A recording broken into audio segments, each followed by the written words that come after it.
ওকে, আসসালামু আলাইকুম সবাইকে। আমরা এখন পর্যন্ত যেখানে ছিলাম আমরা ব্যাংকিং বোঝার চেষ্টা করতেছিলাম, কেন আসলে ব্যাংকিং কিভাবে ডেভেলপ করে। হ্যাঁ, তার আগে আমরা বুঝছি ক্যাপিটালিস্ট, কমিউনিস্ট, সোশ্যালিস্ট এবং ওয়েলফেয়ার ক্যাপিটালিজমের মধ্যে বেসিক পার্থক্য কোন জায়গায়। এই জিনিসগুলোর অনেক থিওরিটিক্যাল আলোচনা করা যায়, কিভাবে জিনিসগুলো আসছে, এগুলার পলিটিক্যাল কনসিকুয়েন্সেস কি, তার পরবর্তীতে কি কি হয়েছে, এগুলা নিয়ে ব্যাপক আলোচনা করা যায়। কিন্তু আমাদের মেইন উদ্দেশ্য এই প্রথম 10-15টা সেশন হচ্ছে একদম বেসিক জিনিসটা বোঝানো। আমার এখন এইটা দেখানোর কোনো দরকার নাই যে এইটার ফলে রিলিজিয়ন কিভাবে এফেক্টেড হয়, এইটার ফলে পলিটিক্যাল পাওয়ার স্ট্রাগল কিভাবে তৈরি হয়, এইটার থ্রু আরো মাইক্রো ইকোনমিক যে বিষয়গুলো আছে সেই জিনিসগুলো আসলে কিভাবে হ্যাম্পার হয়, এইটা বোঝানো আমার এখন দায়িত্ব না। আমার বোঝানোর দায়িত্ব হচ্ছে ইকোনমিক্যাল ফান্ডামেন্টাল কনসেপ্ট, যেটা আসলে না বুঝলেই না। সেইটা বোঝানোর পরে আমরা পলিটিক্যাল কনসেপ্টগুলো বুঝাবো। পলিটিক্যাল কনসেপ্ট, ইকোনমিক্যাল কনসেপ্ট এবং রিলিজিয়াস কনসেপ্ট যখন আমাদের সবার অ্যাটলিস্ট বেসিক কনসেপ্টগুলো বোঝা হয়ে যাবে, তারপরে আসলে আমরা অ্যাকচুয়াল ক্লাসে প্রবেশ করতে পারবো, যখন আসলে আমরা তাদের মধ্যে যে মিথস্ক্রিয়াটা, সেই মিথস্ক্রিয়া নিয়ে কথা বলবো, কিভাবে একটা একটার সাথে কানেক্টেড এবং একটা ঘটনা আসলে কিভাবে হয়। কারণ কোনো ঘটনাই শুধুমাত্র ইকোনমিক্স না, কোনো ঘটনা শুধুমাত্র পলিটিক্স না, কোনো ঘটনা শুধুমাত্র রিলিজিয়াস না, কোনো ঘটনা শুধুমাত্র ফিলোসফি না। সবকিছু সাইমুলটেনিয়াসলি যখন একসাথে কাজ করে তখন একটা ঘটনার জন্ম নেয়। সো যেহেতু আপনাদের নলেজ মানে লেভেল অনেক কম, তাই আসলে দিন শেষে প্রত্যেকটা জিনিসের বেসিকটা তৈরি করার পরে আলটিমেটলি আমরা ওদের মধ্যে ইন্টার রিলেশন বোঝার চেষ্টা করবো, বাট তার জন্য আমাদের সময় লাগবে। সেই জায়গা থেকে আমরা একদম বেসিক ফান্ডামেন্টাল যে কথাগুলো, কয়েকটা কনসেপ্ট আমরা দেখাচ্ছি। স্টিল আমরা ম্যাক্সিমাম কনসেপ্টই দেখাইতে পারবো না।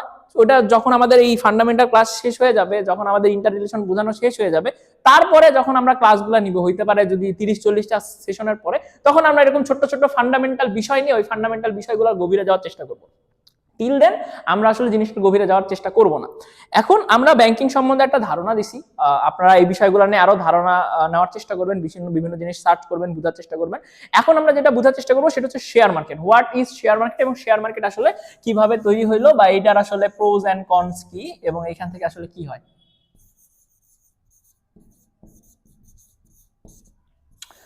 ওকে, আমরা অলরেডি শেয়ার মার্কেটের একটা ধারণা দেওয়ার চেষ্টা করছিলাম ডাচ ইস্ট ইন্ডিয়া কোম্পানির থ্রু, যে ডাচ ইস্ট ইন্ডিয়া কোম্পানি কিভাবে আসলে জনগণের কাছ থেকে টাকা নিয়ে সেই টাকার থ্রু তারা অনেকগুলা শিপ তৈরি করে এবং সেই শিপগুলা নিয়ে একদম ইউরোপ থেকে ইন্দোনেশিয়া যায়, সেখান থেকে তারা মশলা কিনে নিয়ে এসে ইউরোপের বাজারে বিক্রি করে, এবং সেখান থেকে তারা যে লাভটা করে সেই লাভটা ওই পার্সেন্টেজ ওয়াইজ, অর্থাৎ যে যত পার্সেন্ট শেয়ারটাকে ওন করছে সেই ওয়াইজ টাকা তারা ফেরত দেয়।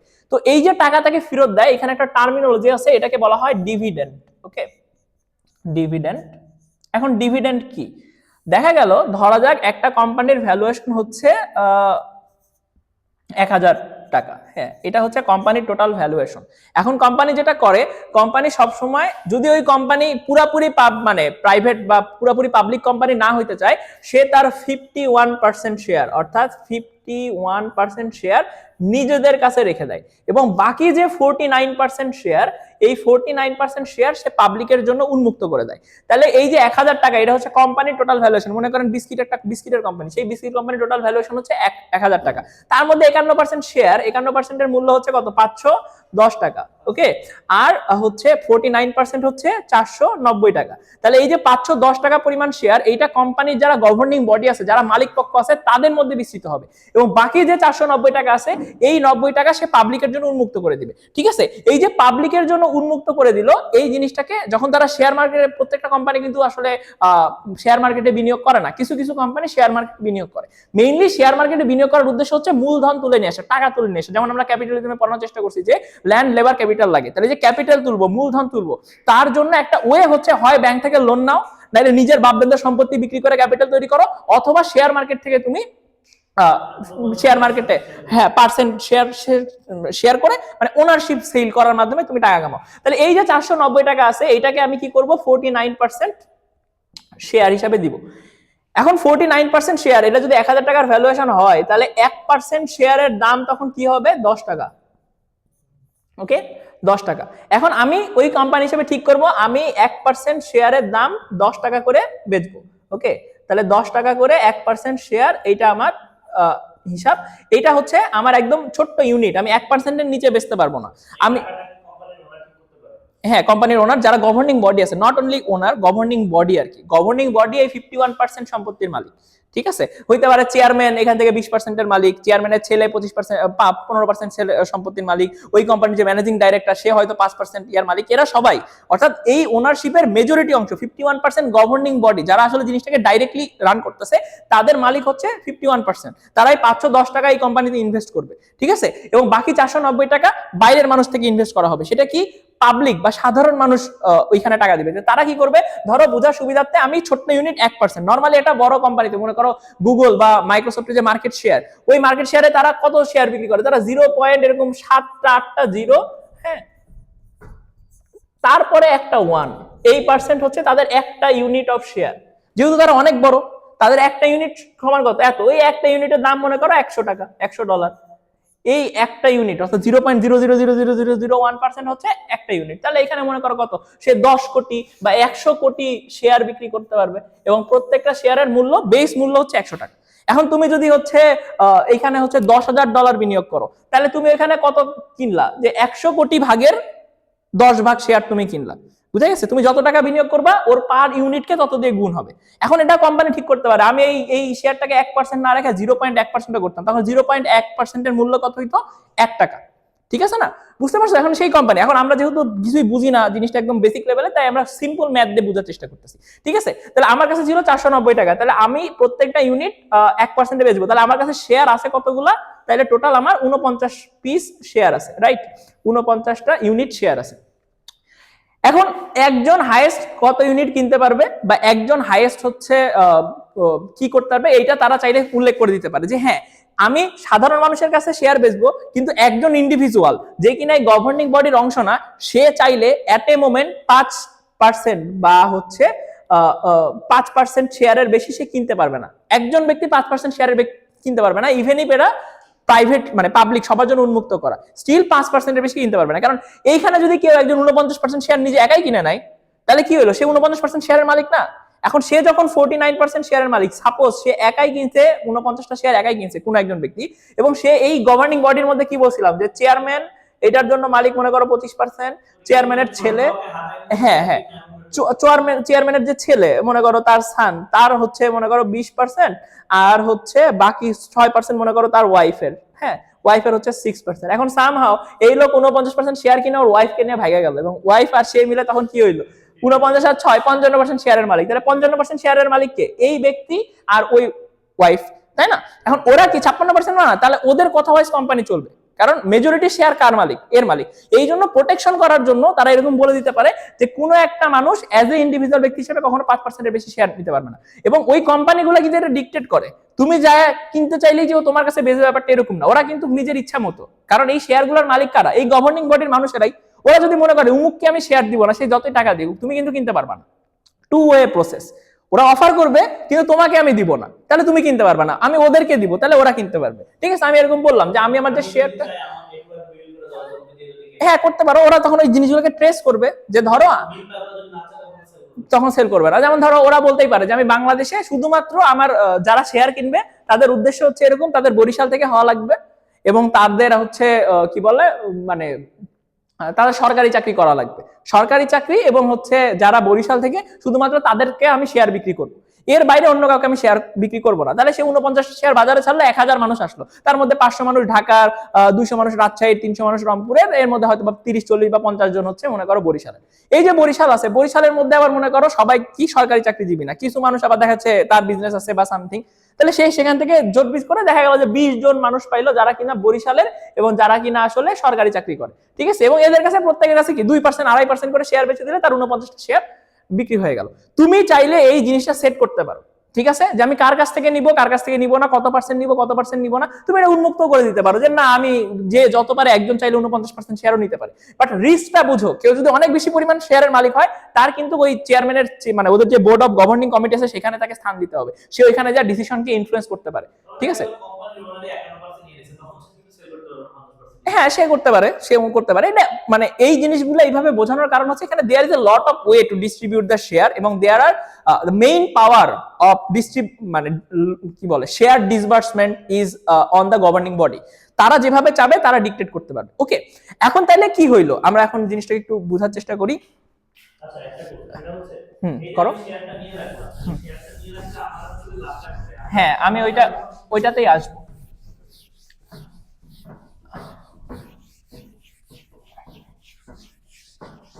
তো আমরা এখন পর্যন্ত বুঝলাম যে একটা মানুষ $1000 $1000 কোম্পানির 51%, দাঁড়াও আমি শেষ করে নিই তারপরে কোশ্চিন শুনবো।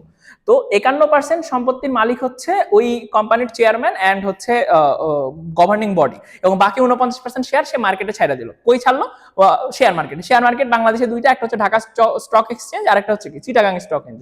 হয় সে ঢাকা স্টক এক্সচেঞ্জের শেয়ার মার্কেট শেয়ার বেচতে পারবে, অথবা চিটাগাং এক্সচেঞ্জে বেচতে পারবে, অথবা দুইটাতেই সে বেচতে পারবে। ইভেন সে চাইলে দেশের বাইরেও বেচতে পারবে, কিন্তু তার দেশের বাইরে মানে বেচার জন্য বা দেশের বাইরে শেয়ার নিয়ে যাওয়ার জন্য তাকে ইন্টারন্যাশনাল কোম্পানি হইতে হবে।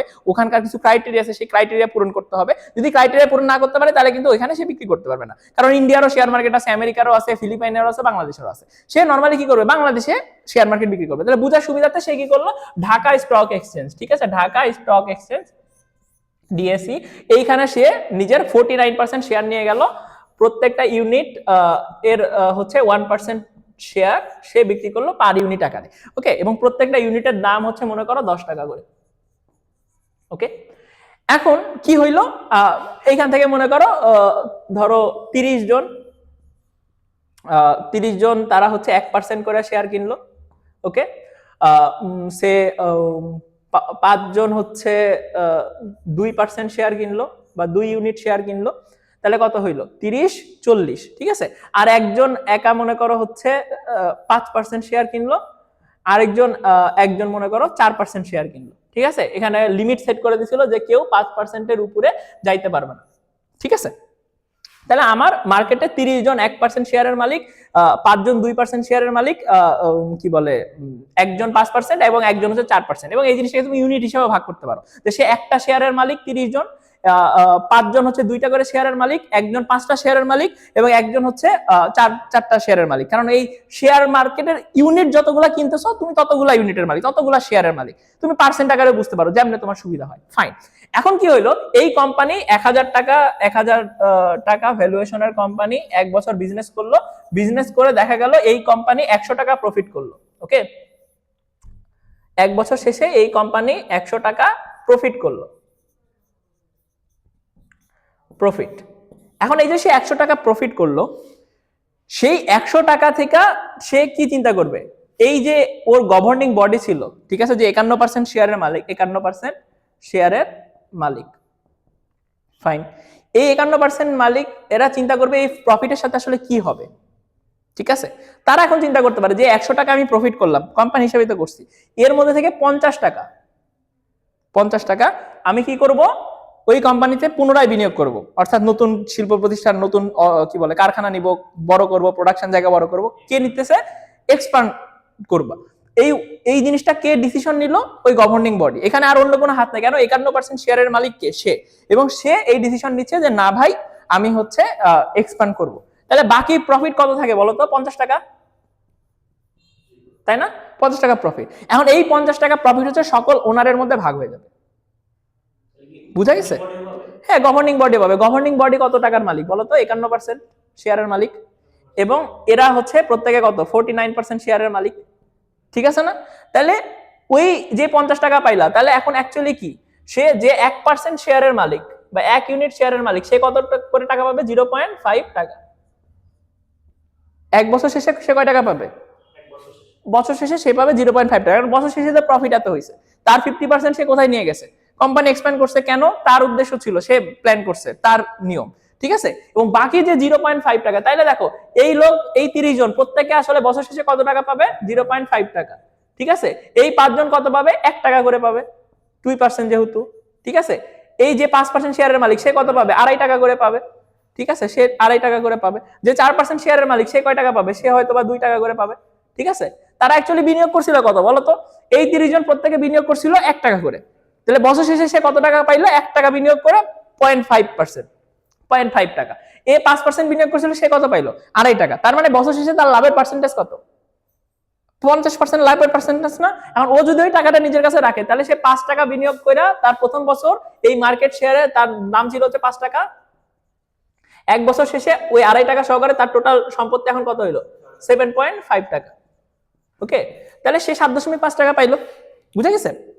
এখন সে লাভ পাইতেছে। এই যে তাকে আমি এই যে 0.5 টাকা হারে প্রফিটটাকে শেয়ার করলাম, এই জিনিসটাকেই বলা হচ্ছিল প্রথমে যেটাকে আমরা বলছিলাম ডিভিডেন্ড। ওকে, তাহলে তুমি যদি শেয়ার মার্কেটে বিনিয়োগ করো, ওই গভর্নিং বডি যতটুকু প্রফিট শেয়ার করতে যাবে জনগণের সাথে, ঠিক আছে, এবং যেটা শেয়ার করবে ওইটাকে ডিভিডেন্ড আকারে দিবে। তুমি যত পার্সেন্ট শেয়ারের মালিক, তত টোটাল প্রফিটে তত পার্সেন্ট তুমি একদম ক্যাশ টাকা হিসেবে পাবা। এটা কি আগে থেকে কমিটেড থাকে যে হ্যাঁ 100% শেয়ার দিবেন? হ্যাঁ আর দেখা গেল যে আমি কোম্পানির ওনার, হ্যাঁ আমার ইচ্ছা হলো আমি 100% নিয়ে আমি পুনরায় প্রফিট হ্যাঁ করতে পারো, করতে পারো। তাহলে ওই বছরে কোনো কোম্পানির কেউ কোনো ডিভিডেন্ড পাবে না, ডিভিডেন্ড পাবে না। এখন মজার ব্যাপার এখানেই হচ্ছে কথা, কারণ কোম্পানি যদি তুমি জনগণকে কোনো ডিভিডেন্টই না দাও, তাহলে ওই কোম্পানি তোমার শেয়ার রাখবে? শেয়ার রাখবে না, সে শেয়ার ছাড়ে আরেক দিকে চলে যাবে না। এখন আসো শেয়ার মার্কেটে শুধুমাত্র যে ডিভিডেন্টের মাধ্যমে তুমি টাকা কামাবো ব্যাপারটা এরকম না। শেয়ার মার্কেটে শেয়ার এক্সচেঞ্জ করার মাধ্যমে শেয়ার কেনা বেচা হয়, যেটাই অ্যাকচুয়ালি শেয়ার মার্কেটের মূল ইনকাম সোর্স, শেয়ার কেনা বেচা। ডিভিডেন্ড থেকে কিন্তু ওই পরিমাণ লাভ আসে না, মেইন আলাপটা হয় হচ্ছে শেয়ার কেনা বেচার জায়গা। এবং তোমরা যে দেখো না যে শেয়ার মার্কেটের টাকা দিয়ে নিঃস্ব হয়ে গেছে, বিনিয়োগ হারায় গেছে, এই জিনিসটা কিন্তু ওইখানে হট। কারণ তুমি যদি ডিভিডেন্টের উপরে বিশ্বাস করতে, তুমি এমন একটা কোম্পানি যেমন স্কয়ার ফার্মাসিউটিক্যাল বা ব্যাট কিংবা হচ্ছে তোমার বাংলাদেশে হচ্ছে মনে করো বেক্সিমকো, এটা কিন্তু কন্টিনিউয়াসলি লাভ করতে আছে, এটা কিন্তু লস করে নাই। তাহলে তুমি যদি ওই মার্কেট শেয়ারে প্রফিট শেয়ারিং করো, ডিভিডেন্ড পাও, তাহলে তুমি কিন্তু প্রত্যেক বছর যেমন ব্যাংক থেকে ইন্টারেস্ট পাও, ও যে টাকা প্রফিট করবে সেই টাকা তুমি প্রফিট হিসেবে পাবা, তোমার কিন্তু লস নাই। কিন্তু স্টিল তাহলে শেয়ার মার্কেটে মানুষ দেউলিয়া কখন হয়? এটা হয় হচ্ছে এই শেয়ার মার্কেট এক্সচেঞ্জ করার খেলাতে। এখন আসো শেয়ার মার্কেটে শেয়ার এক্সচেঞ্জ বলতে আসলে আমরা কি বুঝাই?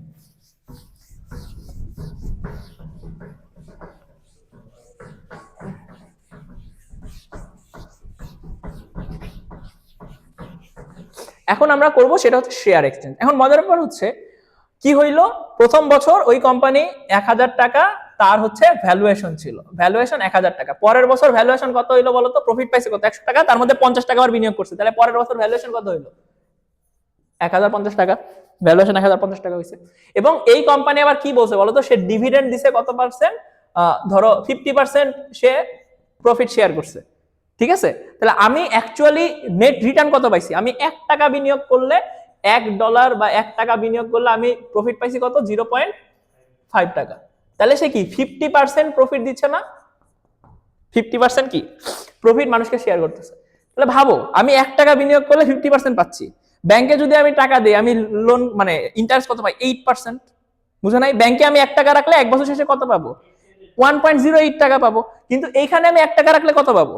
1.5 টাকা পাবো। তাহলে এ কি বেশি লাভজনক না ব্যাংকের চাইতে? তাহলে মানুষ এখন কি করবে? ব্যাংক থেকে টাকা নিয়ে এসে এই কোম্পানিতে বিনিয়োগ করবে না, কারণ ব্যাংকে রাখলে যা পাচ্ছি এখানে রাখলে বেশি পাচ্ছি না। এবং এই কোম্পানি আগের বছরের পারফরমেন্স দিয়ে কি দেখাইছে? যে এই কোম্পানি ভালো কোম্পানি, এই কোম্পানি অনেক টাকা লাভ করে, তাই না? এখন অনেক টাকা লাভ করে, তাহলে এখন কি হলো? মার্কেটে প্রথমে 49 জন শেয়ার কিনছিল, না? 49% শেয়ার কিনছিল হচ্ছে কত? 30 প্লাস হচ্ছে 5 35 2 37, তাহলে টোটাল হচ্ছে 37 জন পার্সন। 37 জন পার্সন কতগুলো কিনছে? 49% শেয়ার কিনছে, রাইট? এখন এরা ভালো ইয়া দিছে। এখন পরের বছর দেখো তার ভ্যালুয়েশন একটু বেড়ে গেছে না? ভ্যালুয়েশন বেড়ে গেছে না? এখনো যদি সে ওই 49% শেয়ারই বিক্রি করে, তাহলে এখন 1% শেয়ারের দাম কত বলো তো?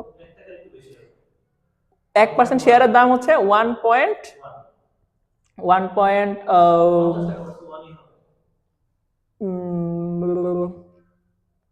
না 1 পয়েন্ট সম্ভবত কত হবে? 1.05 হওয়ার কথা না? 50, হ্যাঁ পজ কর। তাহলে 1%-এর দাম কত হলো? 10.5 টাকা, রাইট? আগে কত ছিল? আগে ছিল হচ্ছে 10 টাকা।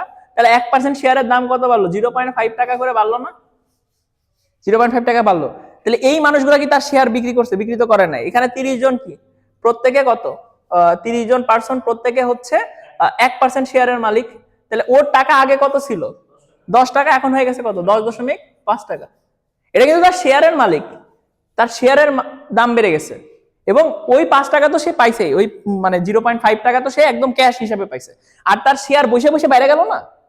বাইরে গেছে না? মূলধনও বাড়তেছে, হ্যাঁ, প্রফিটও শেয়ার প্রফিটও বাড়তেছে। তাহলে এখন কি হইলো, এই প্রফিটটা বাড়তেছে। এখন বুঝো এটা কিন্তু অ্যাকচুয়ালি প্রফিটটা বাড়ছে, অ্যাকচুয়ালি শেয়ারের দাম এখন 10.5%, এটা অ্যাকচুয়াল দাম, বুঝা গেছে? এখন মনে করো কোন একজন চতুর লোক, হ্যাঁ ধরো এখন জায়গা আছে, একজন খুবই চতুর লোক, সে চিন্তা করলো এই কোম্পানি যে চালায় এরা অনেক ভালো মানুষ, এরা অনেক দক্ষ, এদের যে প্রোডাক্ট সেই প্রোডাক্টটা ভালো, জনগণ অনেক পছন্দ করতেছে, তাহলে there is a high chance এই কোম্পানি আজ থেকে 5 বছর পরে এই কোম্পানি এত বড় হবে যে বর্তমান ভ্যালুয়েশন তার 1,000 টাকা, এটার ভ্যালুয়েশন বাইরে হয়তো বা 50,000 টাকা হয়ে যাবে। সে অ্যাজিউম করতেছে, সে প্রেডিক্ট করতেছে মার্কেটে যে এই যেমন কোম্পানি যে ধরনের প্রোডাক্ট নিয়ে আসছে, মানুষ যেমন পছন্দ করতেছে, তাতে আগামী 5 বছর পরে সে কি 50,000 টাকা ইনকাম করবে, তাই না? তাহলে এখন করতেছে কত, এখন ভ্যালুয়েশন কততে আছে, 1,050 টাকায় আছে, তাহলে এটা চাইতে প্রায় 50 গুণ বেড়ে যাবে ভ্যালুয়েশন।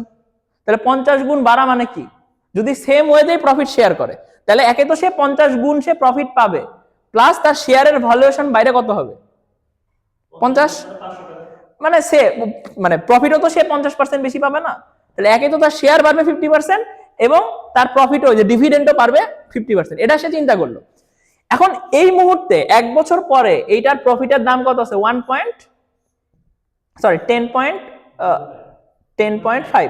10.5 হচ্ছে কি 1 unit of share, right? 1 unit of শেয়ারের দাম হচ্ছে 10%। ধরো এটা পারসন এ ওন করে, পারসন এ এই শেয়ারটা ওন করে, এখন এই হচ্ছে পারসন বি, সে ক্যালকুলেশন করে দেখলে এটা 50 গুণ বেশি দাম দিতে পারে। এ এখন এর কাছে আসলো যে বাবা তোমার শেয়ারের দাম তো হচ্ছে 1 ইউনিট 10.5 টাকা কিনছো, আমি তোমার কাছে 50 টাকা দিয়ে শেয়ার কিনে নেব, 50 টাকা দিয়ে। হ্যাঁ, সে 50 টাকা দিব, তুমি বিনিময়ে আমাকে হচ্ছে শেয়ারটা বিক্রি করো। কেন? কারণ সে প্রথমে কি চিন্তা করলো, সে প্রথমে চিন্তা করলো যে ঠিক আছে আমি তোকে ভ্যালু অ্যাকচুয়াল দামই দেই, যে না তোমাকে আমি হচ্ছে 10 টাকা 50 পয়সা দিব, তুমি তোমার শেয়ার বিক্রি করো। ও বলে আমি শেয়ার বিক্রি করবো কেন, আমি তো ভালোই প্রফিটও পাচ্ছি, আবার আমার কোম্পানি ভালো আছে, আমি বিক্রি করবো না। তাহলে ঠিক আছে চলো পয়সা ডাবল, 20 টাকা, না না 20 টাকা করলেও দিব না, 30 টাকা, না ভাই তাও দিব না, 40 টাকা, তাও দিব না। 50 টাকা বসে চিন্তা করছে আল্লাহ 50 টাকার অফার পাইছি। এখন এর চিন্তা কি, এ ওই কোম্পানি নিয়ে অ্যাসেসমেন্ট করছে, ওর অ্যাসেসমেন্ট ওয়াইজ মনে করছে যে কোম্পানির ভ্যালুয়েশন দিন শেষে আসা ধরো 5 বছর পরে এর হিসাব মতো ভ্যালুয়েশন হওয়ার কথা মনে করো 1,500 টাকা। ও চিন্তা করতেছে মানে এই পারসন এ এই কোম্পানির ব্যাপারে প্রেডিকশন হচ্ছে সে 5 বছর পরে কোম্পানি লাভ করবে, প্রফিট হবে কত 1,500 টাকা, আর এ বাইর করলো কি এই কোম্পানির ভ্যালুয়েশন হবে কত 50,000 টাকা, বুঝা গেছে না? 50,000 টাকা ও যদি 50 টাকা দিয়েও শেয়ার কিনে, স্টিল ওর 10 গুণ 20 গুণ সে লাভ করবে, তাই না? কিন্তু এ কি চিন্তা করতেছে, এ চিন্তা করতেছে হবে তো 1,500 টাকা, তাহলে দিন শেষে আমি লাভ কত পাবো, ওই 3, 4, 5 টাকাই। এই বেটা একদম ডাইরেক্টলি আমার 30 টাকা বা 50 টাকা অফার করতেছে, তাহলে আমি এখন কিনে নেই। বুঝা গেছে? দুইজনে হাইপোথেটিক্যালি চিন্তা করতেছে, এর মধ্যে কোম্পানি অনেক লাভ করবে, এর মধ্যে কোম্পানি লাভ করবে না, এর নরমাল ভ্যালুয়েশনে বেচবে না। এ কি করবে, ওই ও যত বেশি টাকা দিবে তত টাকায় বেচবে। এখন এ চিন্তা করো, এ দিন শেষে 50 টাকায় মনে করো এই শেয়ারটা বেচে দিল, ঠিক আছে? এখন দেখো তাহলে সিচুয়েশনটা আসলে কি।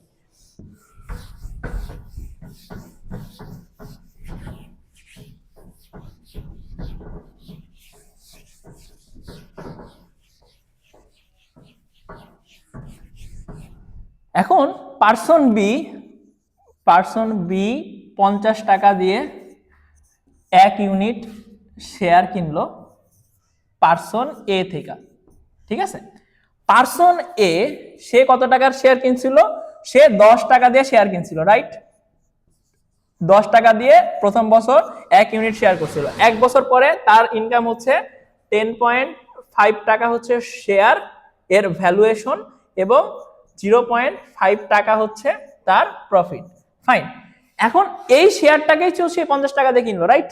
তাহলে সে কি 1 বছর পরে বেচলো, তাহলে 1 বছর পরে অ্যাকচুয়ালি এ লাভ কত করলো বলো তো, 50 প্লাস 0.5, এই যে আগের বছরের প্রফিট 5 টাকা আর 50 টাকাতে শেয়ারটা করলো। হ্যাঁ, প্রথম 10 টাকা দিয়ে সে কিনছে এবং তার এখন টাকা কত 50.5 টাকা না, 50.5 টাকা। হ্যাঁ, তাহলে 1 বছর পরে এ কামাইলো কত বলতো 50.5 টাকা।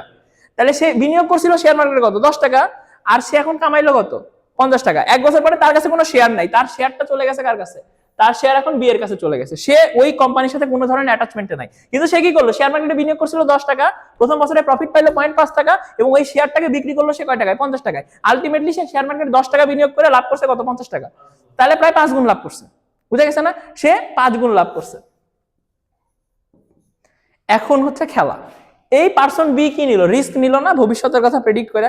এখন যদি সত্যি সত্যি ওর প্রেডিকশন ঠিক হয় এবং কোম্পানি 50 গুণ লাভ করছে, সরি 50 গুণ লাভ করছে, বা ধরো 50 গুণও করে নাই, ধরো প্রেডিকশন একটু ভুল গেছে, 30 গুণ লাভ করছে, ও অ্যাকচুয়ালি কত দামে বেচছে? 5 গুণ দামে বেচছে না? যদি কোম্পানি 50 গুণ লাভ করে তাহলে 5 বছর পরে এ লাভবান হবে কত? 10x। আর যদি কোম্পানি 30 গুণ লাভ করে তাহলে সে কত হবে? 6x। বুঝতেছো তো? 6x টা বুঝলাম আরেকটা। আচ্ছা, মানে সে বিনিয়োগ করছে কত? এই বি 50 টাকা বিনিয়োগ করছে না? হ্যাঁ, 50 টাকা মানে কি? এই মূল শেয়ারের 5 গুণ। 5 গুণ। এখন অ্যাকচুয়াল কোম্পানি যদি 30 গুণ প্রফিট লাভ করে, টোটাল ভ্যালুয়েশন 30 গুণ বাড়ে, ওর ক্যালকুলেশন ওয়াইজ কি ছিল? 50 গুণ, বাট অত ভালো করে না, 30 গুণ বাড়ছে। 30 গুণ বাড়ে মানে কি? এর প্রায় 6 গুণ লাভ হইছে না? বা সরি 5 6 30, তাহলে সে কি 6 গুণ লাভ করলো। আর এ আসলে কি, যদি 50 গুণই বাড়তো তাহলে অ্যাকচুয়ালি কত? 10 গুণ লাভ হইতো, তাই না? তাহলে অ্যাকচুয়ালি 5 বছর পরে ওর হিসাব মতে কি, ও 50 টাকা বিনিয়োগ করছিল না, যদি 10 গুণ লাভ হয় তাহলে 5 বছর পরে, আফটার 5 ইয়ার্স, বি, 500 হয়ে যাবে। হ্যাঁ, সে আসলে কত গুণ লাভ করবে? যদি তার ক্যালকুলেশন ঠিক হয় তাহলে সে 10 গুণ লাভ করবে। 10 গুণ লাভ মানে কি? সে পাবে হচ্ছে কত? 50 টাকা বিনিয়োগ করেছিল, সে এখন তার 500 টাকার মালিক। এবং একই সাথে কি, সে ডিভিডেন্ডও পাবে। এইখান থেকে সে একটা ডিভিডেন্ডের পার্সেন্টেজ শেয়ার পাবে না? যাই দিক না কেন, যদি ওই যে 0.5%, হ্যাঁ 0.5%, ওইটাকে ওই হিসাব করে বাড়তে থাকবে। এটা কিন্তু আবার যে তোমার চক্রবৃদ্ধির মতো করে বৃদ্ধি পাবে, বুঝতে পারছো? বৃদ্ধি পায়, এইখান থেকে সে একটা ইনকাম করবে। ঠিক আছে? এখন যদি 5 বছর পরে এরকম হয়, 5 বছর পরে ওর ক্যালকুলেশন 100% অ্যাকুরেট হয় নাই, হয়েছে কি 6 গুণ বড় হয়েছে কোম্পানি, 6 গুণ ভ্যালুয়েশন বাড়ছে। কোম্পানির ভ্যালুয়েশন বাড়লে কি, শেয়ারের দাম বেড়ে যায়, তাই তো? হ্যাঁ, সরি, মানে মানে 30 গুণ বাড়ছে মানে ওর ওর ওর প্রফিট হয়েছে 6 গুণ। ঠিক আছে? 50 দিয়ে 6 গুণ, তাহলে কত? সে 300 টাকা, 300 টাকা প্লাস কি, এই 0.5% সেটা যে ডিভিডেন্ড পাচ্ছিল, এই ডিভিডেন্ডটা 5 বছর ধরে সে পাইতে থাকবে। এই দুইটা যোগ করে যা হয় সেটা সে পাবে। যদি তার ক্যালকুলেশন ঠিক হয় তাহলে সে হাইয়েস্ট 10 গুণ প্রফিট পাইতে পারে। 50 টাকা বিনিয়োগ করেছিল, 5 বছর পরে তার টোটাল সম্পত্তি কত? 500 টাকা, 500 প্লাস সামথিং টাকা। আবার যদি 6 গুণ বাড়ে তাইলে ওর কেসে সে কত পাইলো? 300 প্লাস সামথিং টাকা। তাহলে ও লাভবান হইলো না? অনেক টাকা লাভবান হলো। এখন যদি সামহাউ ওর ক্যালকুলেশনটা ভুল যায়, কোম্পানি যদি এখন দেউলিয়া হয়ে যায় 5 বছর পরে, বুঝতেছো? ওর ক্যালকুলেশন তো ক্যালকুলেট করছে। এখন মার্কেটে তো অনেক কিছু হইতে পারে। মনে করো এই কোম্পানির যে মালিক ছিল সে মনে করো আওয়ামী লীগের লোক ছিল, ঠিক আছে, এবং সে 5 আগস্টের আগে বিনিয়োগ করছে, ধরো 2023 সালে বিনিয়োগ করছে, সে অনেক টাকা লাভ করছে। 24 সালে আসছে, ও চিন্তা করছে আওয়ামী লীগ তো ক্ষমতায় থাকবে, ক্ষমতায় থাকলে হচ্ছে এই কোম্পানি এইভাবে লাভ করতে থাকবে, সো আলটিমেটলি আমি কি করব? আলটিমেটলি এই কোম্পানি আমার হিসাব মতে 5 গুণ বা 10 গুণ লাভ করবে। কিন্তু যেটা হইলো, আওয়ামী লীগ চলে যাওয়ার পরে কোম্পানি বন্ধ, লোক কোম্পানি বন্ধ করে দিয়ে চলে গেল। তাহলে 5 বছর পরে আইসা দেখতেছি কি, 5 ইয়ারের পরে কোম্পানি পুরা দেউলিয়া। কোম্পানি দেউলিয়া মানে কি, সে তো বিনিয়োগ করছিল কত? 50 টাকা না? তার পুরাটাই লস। তাহলে 5 বছর পরে সে তার পুরা 50 টাকা হারাইল। এবং মাঝখানে ও যে 1 বছর পরে বেচছিল, ওই লোক কিন্তু কোম্পানিতে কি করছে? 10 টাকা বিনিয়োগ করে 50.5 টাকা কামাই নিয়ে ভাগছে। হ্যাঁ, কোম্পানি দেউলিয়া হইছে ঠিকই আছে, কিন্তু ওই কোম্পানি থেকে এই যে পার্সন এ কি করছে?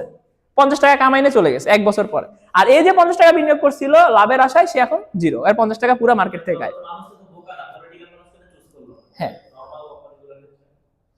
আচ্ছা, এখানে আসি। প্রথম কথা হচ্ছে, তাহলে বুঝতেছো যে শেয়ার মার্কেট কিভাবে কাজ করে, কে লাভবান হইলো কে লাভবান হলো না। ওর ক্যালকুলেশন যদি ঠিক থাকতো, ও এইখানে 500 টাকা লাভ করতে পারতো। ওর ক্যালকুলেশন ভুল যাওয়ার কারণে পুরা জিরো, যা ইনভেস্ট করছিল পুরাটাই চলে গেছে। এখন মজার ব্যাপার হচ্ছে, শেয়ার মার্কেটে কি মানুষ আসলে এই 50 টাকা 10 টাকা ইনভেস্ট করে? না, তারা ইনভেস্ট করে লাখ লাখ কোটি কোটি টাকা। ঠিক আছে? এখন তাইলে কয়েক ধরনের কোম্পানি আছে। এবার আমাদের একটু বোঝা লাগবে শেয়ার মার্কেটে কত ধরনের আসলে কোম্পানি এক্সিস্ট করে। শেয়ার মার্কেটে এরকম কোন কোম্পানি আছে যেটাকে বলা হয় হাই রিস্ক কোম্পানি। ঠিক আছে? হাই রিস্ক কোম্পানি আসলে নরমালি যেগুলো, এই যে তোমরা জানো যে এন্টারপ্রেনারশিপ, স্টার্টআপ গুলা, হ্যাঁ, এই যে স্টার্টআপ যেগুলা, স্টার্টআপ গুলা হচ্ছে হাই রিস্ক কোম্পানি। তারপরে থাকে হচ্ছে মডারেট কোম্পানি। ঠিক আছে? মডারেট রিস্ক, হ্যাঁ, যেগুলো আসলে মার্কেটে আসছে, মার্কেটে স্টেবল হচ্ছে, বাট ওটার আসলে প্রোডাকশন কি হবে না হবে আমি জানি না। যেমন ধরো এই মুহূর্তে কেউ আইসা যদি হচ্ছে সামথিং এরকম একটা কোম্পানি খুলে, যে কোম্পানির কাজ হচ্ছে মানুষকে হচ্ছে কোডিং শিখানো, কোডিং শিখানোর একটা স্কুল খুলবে। সেই স্কুলটা আসলে কি প্রাইভেট একটা স্কুল, সেই স্কুলের সে কি করতে শেয়ার মার্কেটে যায় শেয়ার বেচে দিবে। সে কিন্তু স্কুল কি, এটা কিন্তু লাভজনক একটা এন্টিটি, রাইট? এই স্কুল থেকে সে জনগণের কাছে কোর্স বেচবে, বিনিময়ে সে টাকা পাবে, যে টাকা পাবে সেই পার্সেন্টেজ শেয়ার ওয়াইজ ওই যে প্রফিট শেয়ারিং মেকানিজমের মাধ্যমে বা ডিভিডেন্ড বিক্রির মাধ্যমে বা শেয়ার কেনা বেচার মাধ্যমে সেই মানুষ লাভ করতে পারে। এখন সে কি করলো, এই যে কোর্স বেচার একটা কোম্পানি, সেই কোম্পানি কি, তার যদি টাকা নাই, ধরো কোর্স বেচার একটা কোম্পানি তৈরি করা লাগবে, তাহলে তার হচ্ছে ভিডিওগ্রাফিক টিম লাগবে, তার কয়েকজন টিচার লাগবে, তারপরে হচ্ছে তার একটা প্রতিষ্ঠান লাগবে। এইটার জন্য মনে করো ওই বিদ্যালয়, ঠিক আছে, বিদ্যালয় তৈরি করতে মনে করো 10 কোটি টাকা লাগবে, 10 কোটি টাকা লাগবে। আর ওর যেই সম্পত্তি, ওটার যে মালিক, যে যার মাথা থেকে আসছে, যে সিইও বা সামথিং যার মাথা থেকে আসছে, তার কাছে মনে করো 5 কোটি টাকা আছে, সে ব্যাংক থেকে 2 কোটি টাকা লোন নিল, ঠিক আছে, তারপরে তো 3 কোটি টাকা থাকে না, 3 কোটি টাকা তো থাকে। হ্যাঁ, তাহলে সে কি করবে, এই 3 কোটি টাকাকে 30% শেয়ার পাবলিকলি ওই ঢাকা স্টক এক্সচেঞ্জ বা চিটাগাং স্টক এক্সচেঞ্জে দিয়ে দিবে। বুঝা গেছে? এবং এখানে একটা জিনিস বলে রাখি, এটা জাস্ট জানার জন্য, সেটা হচ্ছে প্রথমবার সে যখন মার্কেটে তার শেয়ার ছাড়ে, এই কোম্পানি কি নতুন, প্রথমবারের মতো ঢাকা এক্সচেঞ্জে গেছে, তখন একটা টার্ম ইন্ট্রোডিউস করা হয়, এটাকে বলা হয় আইপিও। এটা হচ্ছে ইনিশিয়াল পাবলিক অফারিং, ঠিক আছে? প্রথমবার যখন আমি মার্কেটে ইনলিস্ট করে শেয়ার বেচতেছি, এই যে 30% প্রথমবার বেচছি, এটাকে বলা হয় ইনিশিয়াল পাবলিক অফারিং। এরপরে কি, এই মার্কেটে আমার কোম্পানির পারফরমেন্স ওয়াইজ মানুষ বিনিয়োগ করতে থাকবে, টাকা উইথড্র করতে থাকবে, প্রফিট হবে, লস হবে, সব মিলাই কি আমার কোম্পানি চলতে থাকবে, শেয়ারের দাম উঠানামা করতে থাকবে। কিন্তু শুরুটা যেটা করলাম সেটাকে কি বলা হয়, আইপিও। এই জন্য তোমরা দেখবা নতুন কোম্পানি আইপিও লঞ্চ করছে, এই কথাটা তোমরা বিভিন্ন জায়গায় দেখবে, কোম্পানি আইপিও লঞ্চ করছে। আইপিও লঞ্চ মানে সে শেয়ার মার্কেটে ইনলিস্টেড ছিল না, সে শেয়ার মার্কেটে ইনলিস্টেড হয়েছে। সে এই কোম্পানিতে যদি সে সামহাও 5 কোটি টাকার ব্যাংক থেকে লোন পাওয়া যাইতো, ব্যাংক থেকে যদি সে লোন আকারে পাওয়া যাইতো, তাহলে কি সে শেয়ার মার্কেটে ছাড়তো?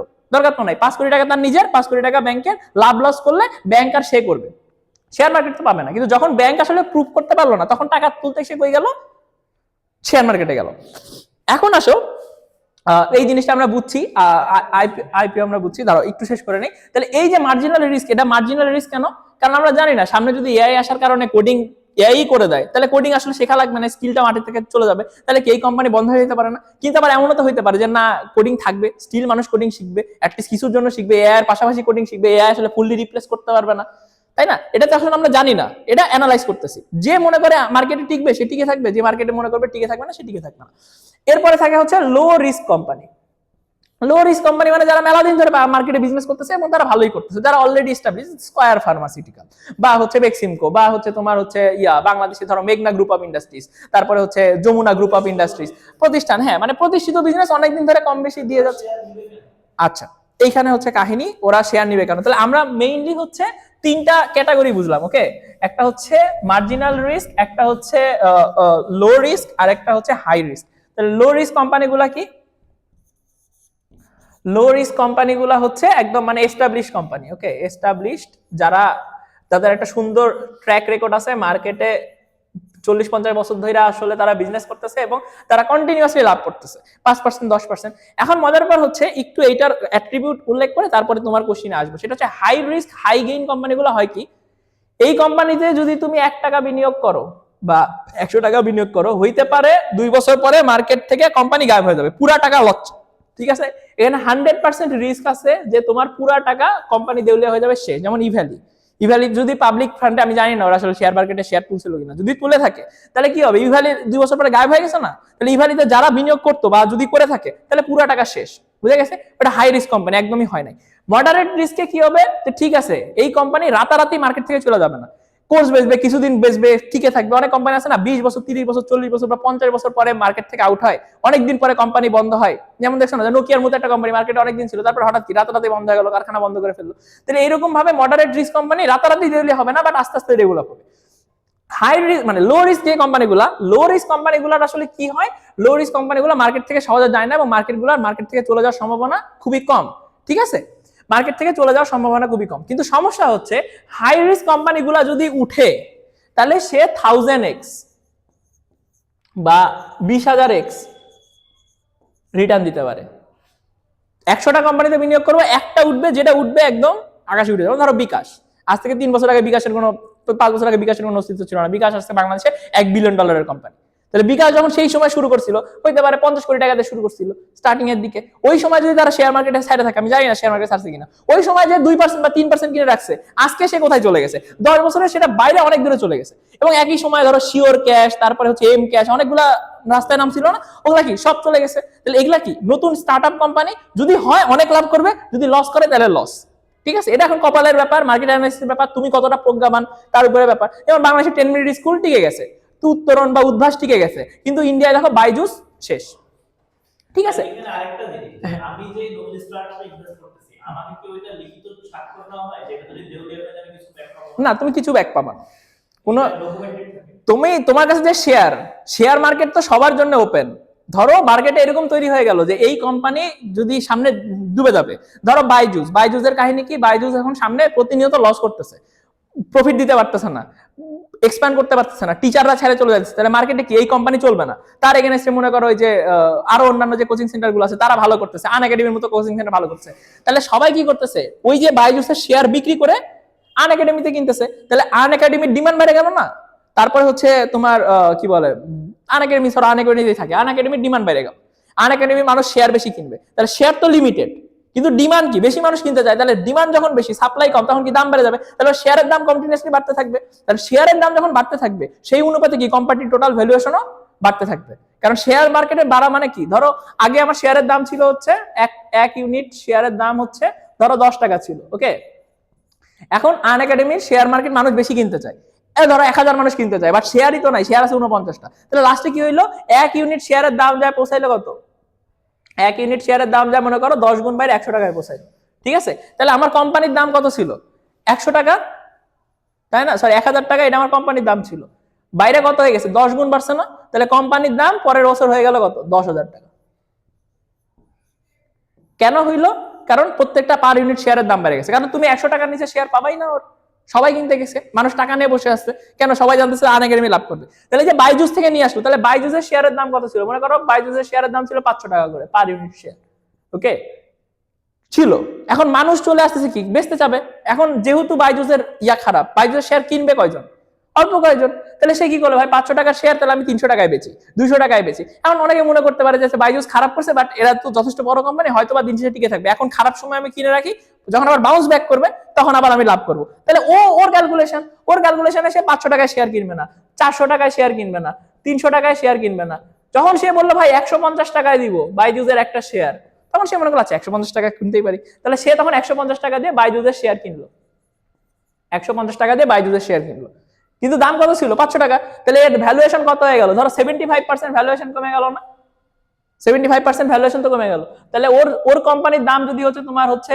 1000 টাকা ভ্যালুয়েশন হইতো, 1000 টাকা যদি তার ভ্যালুয়েশন হইতো, যেহেতু সবাই শেয়ারের দাম পতন কমে গেছে, অর্থাৎ প্রত্যেকটা শেয়ার এখন 150 টাকায় বিক্রি হচ্ছে, তাহলে ওর ভ্যালুয়েশন কমে এখন কততে চলে আসে বলতো, 250 টাকায় চলে আসে, 750 টাকা মার্কেট থেকে নাই, বুঝা গেছে, ছিল কত 1000 টাকা, কেন, কারণ প্রত্যেকটা শেয়ারের দাম 100 টাকা করে ছিল, সরি 10 টাকা করে ছিল, এখন শেয়ারের দাম কমে অনেক কমে গেল, 75% মার্কেট থেকে নাই, তাই রাতারাতি কি হইলো, এর শেয়ার মার্কেটের দাম বাইরে 10,000 টাকার কোম্পানি 1 লাখ টাকার কোম্পানি হয়ে গেল, আর এর হচ্ছে 1000 টাকার কোম্পানি 250 টাকা নেমে আসলো, কেন, মার্কেটের ডিমান্ড এন্ড সাপ্লাইয়ের উপরে, বুঝা গেছে। অ্যাকচুয়ালি কিন্তু ওর কাছে যে টাকা আছে, ওর যে প্ল্যান আছে, স্ট্র্যাটেজি আছে, টিচার আছে, ও যে প্রফিট করতেছে, এটার সাথে এর কোনো সম্পর্ক নাই, মানুষ কি চিন্তা করতেছে, মানুষ কোন জায়গায় বেট লাগাইতেছে, তার উপর বেস করে এর মার্কেট শেয়ার কমে গেল, ওর মার্কেট শেয়ার বেড়ে গেল, বুঝা গেছে।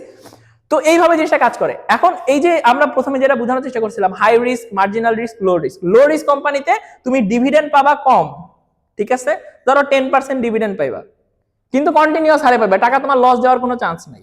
হাই রিস্ক কোম্পানিতে ডিভিডেন্ড পাবে অনেক বেশি, বা শেয়ার মার্কেটের দাম অনেক বেশি, তুমি 10 টাকা বিনিয়োগ করলে হয় তুমি 1000 টাকা পাইবা, নাহলে জিরো, আর এখানে 10 টাকা বিনিয়োগ করলে পরের বছর 10.10 টাকা, তারপরে 10 বছর 20 টাকা, 10.30 টাকা, এইভাবে পারবে।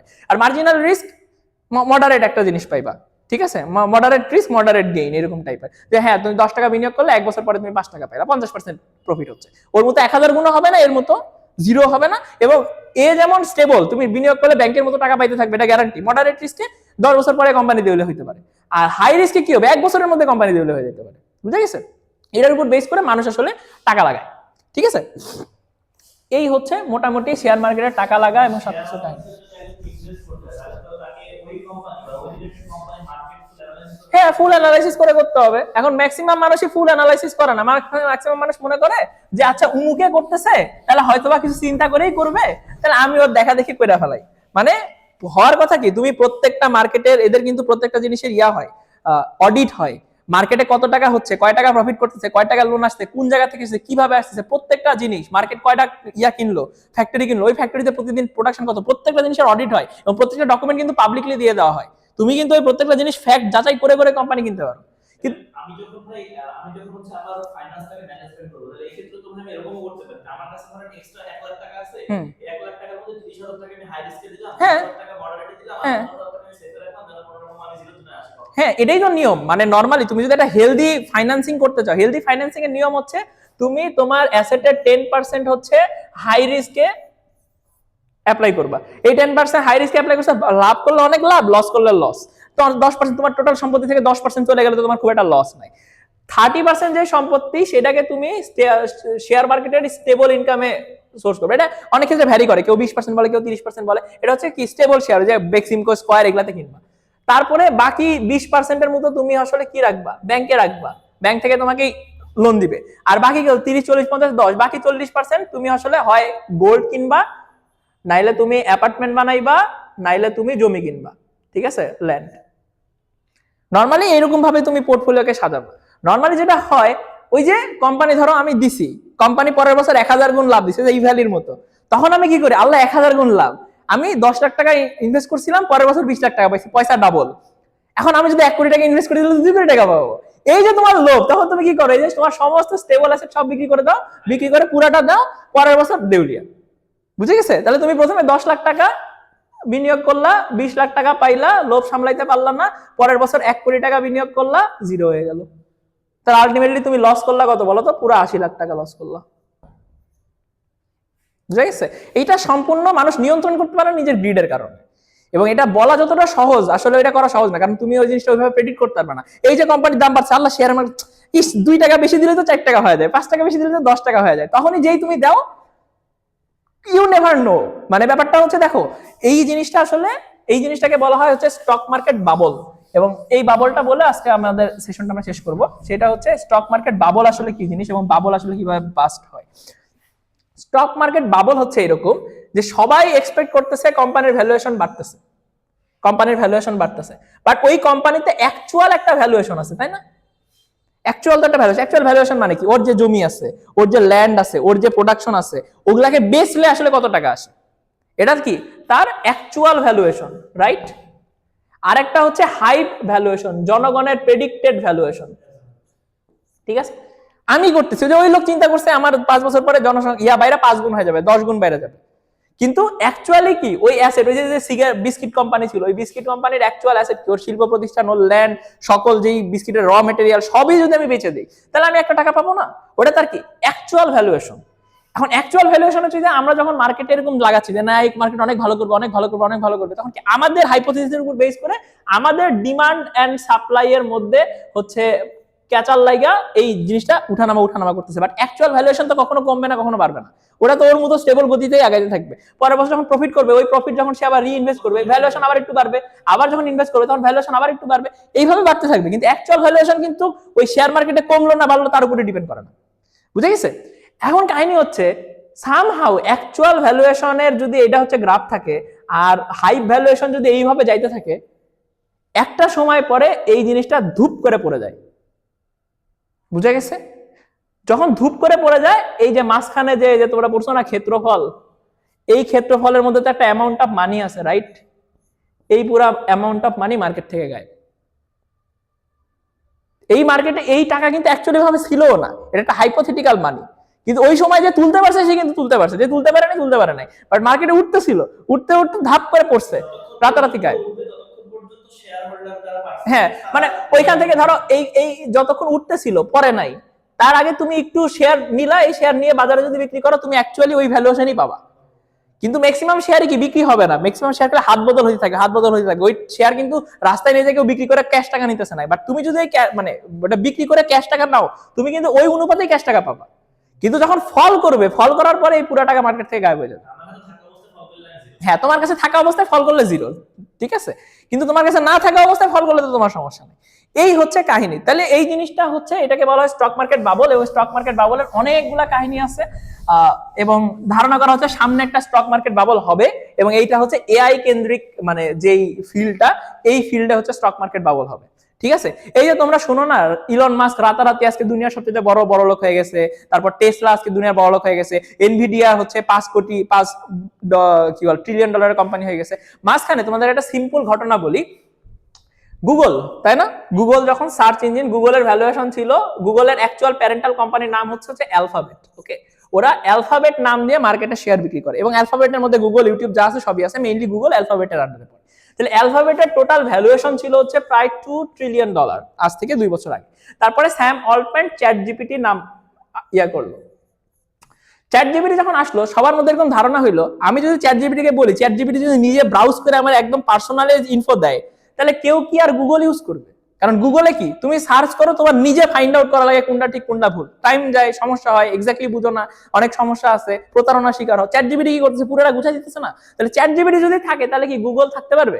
থাকতে পারবে না। তাহলে ওরা কি চিন্তা করলো, চ্যাট জিপিটি থাকলে গুগল থাকবে না। তাহলে চ্যাট জিপিটি যখন লঞ্চ হইলো, চ্যাট জিপিটি কি হলো? মার্কেটের নতুন স্টার্টআপ, যেটা আসলে ভ্যালুয়েশন অনেক বাড়বে, সবাই বুঝছে যে এটা তো হিউজ পটেনশিয়াল। তাহলে কি হইলো? সবাই চ্যাট জিপিটিতে বিনিয়োগ করা শুরু হইলো। আর চ্যাট জিপিটিতে একটা limited amount of market share আছে, তাই না? এর বেশি তো নাই, ওই যে 49% বা 50% এরকমই তো মার্কেট শেয়ার, এর বেশি তো নাই। সবাই কিনতে আসছে, ডিমান্ড কি, সাপ্লাই যেহেতু অনেক বেড়ে গেছে, চ্যাট জিপিটির দাম কন্টিনিউয়াসলি এক্সপোনেনশিয়ালি বাড়তেছে। আর এইদিকে সবাই কি চিন্তা করলো, আল্লাহ গুগল তো আস্তে আস্তে হারাই যাবে, তাহলে কি গুগলের মানে সবাই শেয়ার বেচা শুরু করলো। সবাই যখন শেয়ার বেচা শুরু করলো, সবাই যখন বেচতেছে, তাহলে কি মার্কেটে নিচের দিকে যাইতেছে, তাহলে ওই শেয়ারও মানুষ কিনতে যাচ্ছে না, বা কম দামে শেয়ার কিনতেছে, তাহলে গুগলের মার্কেট শেয়ারের দাম কমতে থাকলো। এই সময় গুগল এখন চিন্তা করলো, আমরা একটা কাজ করি, আমরা হচ্ছে এই চ্যাট জিপিটির মতো কিছু একটা বানাই। তখন গুগল তার বার্ড এআই লঞ্চ করলো, যে ভাই আমাদেরও এআই আছে, কারণ আমাদের যদি এআই থাকে, আমাদের যদি গুগল থাকে, তাহলে তার আমরা মরতেছি না। আপনি আমার বার্ড ইউজ করেন, চ্যাট জিপিটি ইউজ করেন না, ঠিক আছে, আমি গুগল রাখবোই না, আমি বার্ডে সুইচ করবো, বার্ড সবকিছু করবে, চ্যাট জিপিটি করবে না, তাহলে বার্ডে আসেন। প্রবলেম হচ্ছে বার্ড একটা খুব সিম্পল কোশ্চেন জিজ্ঞাসা করছিল, বার্ড তখন কেবল তৈরি হওয়া পর্যায়ে, এখনো পুরোপুরি তৈরি হয় নাই, জাস্ট চ্যাট জিপিটিকে আটকানোর জন্য, শেয়ার পতন ঠেকানোর জন্য গুগল দ্রুত জিনিসটাকে লঞ্চ করে দিয়েছে। যেই মুহূর্তে গুগল লঞ্চ করছে, বার্ডটা চ্যাট জিপিটির মধ্যে তো পারফেক্ট হয় নাই, এবং সে কিছু সিম্পল উত্তর খুব ভুল দিছে। ধরো 2+2 কত হয়, সে 6 বলে দিছে। এটা যখন হয়েছে, মানুষ তো মনে করে আল্লাহ গুগল তো শেষ, বার্ড তো খুবই হয়। এক রাতে $100 বিলিয়ন মার্কেট থেকে গায়েব। গুগলের ভ্যালুয়েশন 2 ট্রিলিয়ন থেকে কইমা $1.9 ট্রিলিয়ন নেমে গেছে। একটা ঘটনা, একটা 2+2=6 এই উত্তর দেওয়ার কারণে $100 বিলিয়ন নাই। বুঝতে পারছো? এই লেভেলের খেলাটা খেলে। কিন্তু মজার ব্যাপার হচ্ছে, আমরা কি মনে করতে পারি যে এই যে লসটা হয়ে গেল, এটা তো অনেক বড় লস হয়ে গেল। আর প্রবলেম হচ্ছে যে এখন গুগল আবার তো জিমিনাই লঞ্চ করছে, তাই না?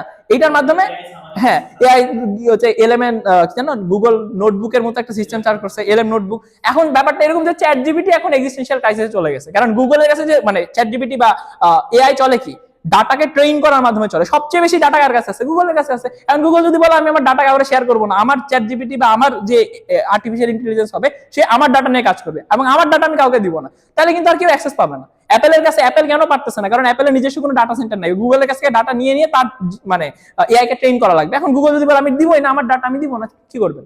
তাহলে কিন্তু শেষ, বুঝো না? এবং এখন আবার গুগলের মার্কেট শেয়ার কিন্তু কন্টিনিউয়াসলি বাড়তেছে, এবং ধারণা করা হচ্ছে সামনে চ্যাট জিপিটি হইতে পারে মানে হয় মার্চ করবে, নাহলে বিলুপ্ত হয়ে যাবে, বা ওই লেভেলের গ্রোথটা পাবে না, এবং গুগল হ্যাঁ করে দিতে পারে। গুগল না, ওরা তো মাইক্রোসফট তো চ্যাট জিপিটি কিনে নিছে, মাইক্রোসফটের অংশ। তাহলে মাইক্রোসফটের কাছে প্রচুর ডাটা আছে, মাইক্রোসফটের ডাটা দিয়ে, মাইক্রোসফটের ইনফ্রাস্ট্রাকচার দিয়ে চ্যাট জিপিটি চলতেছে। বুঝা গেছে না? তাহলে এই যে এখন বলা হচ্ছে যে সামনে একটা বড় স্টক মার্কেট বাবল আসবে, সেটা হচ্ছে এআই। কারণ এআই তো যে পরিমাণ ইনভেস্ট করতেছে, এআই কিন্তু এখন পর্যন্ত প্রফিট দেখাইতে পারে নাই। যেমন চ্যাট জিপিটি প্রফিট কেমনে করতেছে, চ্যাট জিপিটি ইউজ করতেছে সবাই, বাট প্রফিট আছে কোনো? ওরা তো আমার কাছে চার্জ নিচ্ছে, আমি তো ফ্রি ইউজ করি, ম্যাক্সিমাম মানুষ ফ্রি ইউজ করে, তাহলে টাকাটা পাচ্ছে কই থেকে? এবং এই যে এই জিনিসটা চালাইতে তো তোমার হিউজ পরিমাণ প্রসেসিং পাওয়ার লাগে, খুব দামি দামি চিপ লাগে, বিশাল স্টোরেজ ডিভাইস লাগে, এগুলোতে তো খরচ আছে। এই খরচটা সে কাটাবে কিভাবে? খরচ কিন্তু সে কাটাতে পারতেছে না। বুঝা গেছে? এবং ধারণা করা হচ্ছে যে হারে মার্কেটে হচ্ছে তোমার মানে এআই আসতেছে, তাতে আলটিমেটলি এআই দিন শেষে হয়ে টিকে থাকতে পারবে না। ম্যাক্সিমাম কোম্পানি এআই এর ফল করবে, এবং মার্কেট থেকে একটা বড় অংশের টাকা চলে যাবে। এবং যেই সময় এআই ফল করবে, শুধু কিন্তু এআই ফল করবে না, যেমন ব্যাংকে তোমাকে দেখাইলাম না যে একটা ব্যাংক ফল করা মানে কি, ব্যাংকের শেয়ার কিন্তু বা ব্যাংকের সম্পত্তি, লোন কিন্তু সবার সাথে কানেক্টেড। তাহলে চ্যাট জিপিটি চলে গেলে এনভিডিয়ার মার্কেট শেয়ারও চলে যাবে। কেন? কারণ এনভিডিয়া তৈরি করে কি, চিপ। তাহলে চ্যাট জিপিটি ফল করছে, আর্টিফিশিয়াল ইন্টেলিজেন্স ফল করছে, নতুন একটা টেকনোলজি ডেভেলপ করছে, মানুষ ওইটার পিছনে দৌড়াবে। তাহলে আজকে কি বলে, এনভিডিয়ার মার্কেট ক্যাপিটাল হচ্ছে $5 ট্রিলিয়ন। এক বছর পর এমন একটা ঘটনা ঘটলো, রাতারাতি 50% শেয়ার গায়েব, $2.5 ট্রিলিয়ন মার্কেট থেকে রাতারাতি গায়েব। আবার যখন সে ট্রাস্ট গেইন করা শুরু করবে যে না না উই ক্যান বাউন্স ব্যাক, যেমন বাইজুস কিন্তু ধ্বংস হয় না, বাইজুস কিন্তু আবার নিজেকে গড়ে তোলার চেষ্টা করতেছে, তাহলে যে দর হইলো আবার মানুষ কি ট্রাস্ট গেইন করা শুরু হইলো, আবার কি মানুষ ওখানে ইনভেস্ট করা শুরু করবে। এবং মজার ব্যাপার হচ্ছে ওই যে কোনো একটা কোম্পানি কিন্তু সবসময় যে কোনো কোম্পানির গ্রাফ কিন্তু এইরকম না যে সবসময় নিচের দিকে বা সবসময় উঁচার দিকে। তাহলে শেয়ার মার্কেটের খেলাটা আসলে কোন জায়গায়? যেই কোম্পানিগুলো মার্কেটে টিকে থাকবে, গুগল বা হচ্ছে অ্যাপেলের মার্কেট শেয়ার এইটা কিন্তু এইরকম, হ্যাঁ সাইন কার মানে উঁচা নিচে হইতেই থাকে, বুঝা গেছে না? কখনো গুগলের মার্কেট শেয়ার ছিল মনে করো $1 ট্রিলিয়ন, সেখান থেকে কমে মনে করো 200 বিলিয়নে নামছিল, সেখান থেকে বাইরে আবার 1.5 ট্রিলিয়নে গেছে, ঠিক আছে, সেখান থেকে কমে আবার মনে করো 100 বিলিয়নে আসছে এবার, এবং হ্যাঁ এবং সেখান থেকে বাইরে আবার সে 2 ট্রিলিয়নে গেছে, আবার কমছে আবার বাড়ছে, এইভাবে সামথিং। মজার ব্যাপার হচ্ছে তুমি যদি শেয়ার মার্কেট ভালো মতো বুঝো, তুমি টাকাটা লাগাবা কোন জায়গায় বলো তো? যখন সবচেয়ে বেশি কমছে এই সময় তুমি কিনবা হচ্ছে শেয়ারটা, কিনে যখন হাইয়েস্ট পয়েন্ট এইখানে যা তুমি শেয়ারটা বেচবা, হ্যাঁ ওই সময় ধরা লাগবে। এইখানে যদি তুমি কিনো তাহলে এক ইউনিট এটা থেকে মনে করো প্রায় 20 গুণ বেশি লাভ করছে, এটা ধরো মান্থ হচ্ছে 6 মান্থের ব্যবধানে এই জিনিসটা হয়েছে, তাহলে কন্টিনিউয়াসলি 6 মাস ধরে গুগলের মার্কেট শেয়ারের দাম বাড়তেই ছিল।